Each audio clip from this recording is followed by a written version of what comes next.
রবিবারের সকালটা ঝাড়গ্রামের বুকে একটু অন্যরকম। শহরটা একটু একটু করে ছুটির সকালে জাগতে শুরু করেছে, আর তখনই ঘোড়াধরা পার্ক থেকে শুরু হয়ে গিয়েছে একসঙ্গে পথ চলা। গন্তব্যে পৌঁছানোর অস্থিরতা নেই, আছে শুধু সুস্থ থাকার বার্তা নিয়ে কয়েকশো পা এগিয়ে চলার অঙ্গীকার। ঝাড়গ্রাম অর্থ ক্লাবের উদ্যোগে ঘোড়াধরা পার্ক থেকে রবীন্দ্র পার্ক পর্যন্ত আয়োজিত এই ওয়াকাথনটি অস্থি ও অস্থিসন্ধি সপ্তাহের সমাপ্তি টানল এক অন্যরকম সচেতনতার সুরে। অস্থি ও অস্থিসন্ধি সপ্তাহ জুড়ে নানা উদ্যোগের পর শেষ দিনে উদ্যোক্তাদের মূল বার্তা ছিল যে শরীরকে সুস্থ রাখতে খুব বড় কিছু নয়, নিয়মিত হাঁটার অভ্যাসটুকুই হতে পারে সুস্থ জীবনের অন্যতম চাবিকাঠি। ওয়াকাথনের মাধ্যমে আমরা যেটা বলতে চাই যে প্রত্যেক দিন নিয়মিত একটু হাঁটাচলা করলে, একটু ব্যায়াম করলে, প্রত্যেক দিন শরীরের অঙ্গ প্রত্যঙ্গ সঞ্চালন করলে শরীর সুস্থ থাকবে এবং ভবিষ্যতে বিভিন্ন রকমের হাড়ের বা অন্য ধরনের রোগ থেকে আমরা নিজেদেরকে বাঁচাতে পারবো। সেই বার্তাকে শহরের মানুষের কাছে পৌঁছে দিতেই চিকিৎসকদের উপস্থিতিতে এই আয়োজন।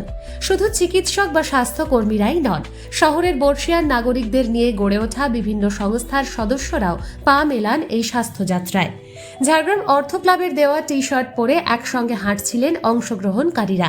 তাদের দেখে উৎসাহিত হয়ে পথ চলতি মানুষও একসময় থমকে দাঁড়ান, কেউ বা মিশে যান চলমান পদযাত্রাটিতে। ফলে নির্দিষ্ট অংশগ্রহণকারীদের নিয়ে শুরু হওয়া ওয়াকাথন ক্রমশ হয়ে ওঠে শহরবাসীর স্বতঃস্ফূর্ত অংশগ্রহণের এক ছোট্ট ছবি। এই যে বিভিন্ন ডক্টরসদের পক্ষ থেকে যে আয়োজনটা করা হয়েছে, এটা সমাজে একটা বিশেষ বার্তা নিয়ে আসবে, যে বার্তাটার জন্য আজকে আমরা সবাই চাই সুস্থ সমাজ, সুস্থ দেহ, সুস্থ মন। তার জন্য দরকার আমাদের প্রতিদিনের যে যোগাভ্যাস বা ব্যায়াম বা বিভিন্ন এই যে হাঁটা চলার মাধ্যমে আমাদের অস্থি বা অস্থি সন্ধিকে সচল রাখা, এটা আমাদের সমাজও সুস্থ হবে এবং ভবিষ্যতের প্রজন্মের কাছে এই বার্তাটুকু ভালোভাবে পৌঁছাবে। ঝাড়গ্রাম সুন্দর হোক, ঝাড়গ্রামের জন্য যে আয়োজনটা করেছেন এটা আমরা অত্যন্ত খুশি এবং এখানে মানে হতে পেরে এই পুরোটা আমরা এখানে এদেরকে একসঙ্গে সামিল হতে পেরে আমরা খুবই খুশি হয়েছি। শহরের সবুজের বুক চিরে এগিয়ে চলা এক ফালি রাস্তা, মাথার ওপর নীল আকাশ, যেন প্রকৃতির সান্নিধ্যেই সুস্থ থাকার এক সহজ সূত্র চোখের সামনে ফুটে উঠল।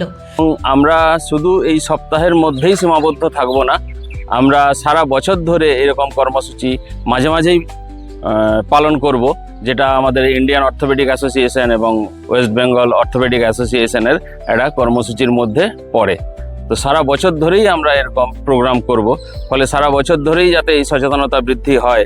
স্কুলে স্কুলে এরকম স্ক্রিনিং টেস্ট হয়, তো সেইগুলোর দিকে আমরা নজর রেখেছি। স্কুলে আমরা টিচারদের সঙ্গেও কথা বলেছি, কোনো বাচ্চার কোনো সমস্যা দেখা দেয়, যেমন ফ্ল্যাট ফুট বা স্পাইনাল ডিফর্মিটি বা অন্যান্য কোনো সমস্যা দেখা দেয়, তাহলে আমরা কোনো হসপিটালে অর্থোপেডিক সার্জন বা আমরা প্রাইভেটে যারা অর্থোপেডিক সার্জনরা এখানে আছেন তাদের কাছে আপনারা রেফার করতে পারেন এবং আমরা সেই বাচ্চাদের ট্রিটমেন্ট যথাযথভাবে করার চেষ্টা করব, যাতে তাদের ভবিষ্যতের এই ডিফর্মিটিগুলো চলে যায় এবং তারা সুস্থ জীবনযাপন পালন করে। তবে রবিবারের সেই পথ চলা যেন বলে গেল, সপ্তাহের কর্মসূচি শেষ হলেও সুস্থ থাকার পথ চলা কখনোই থামার নয়।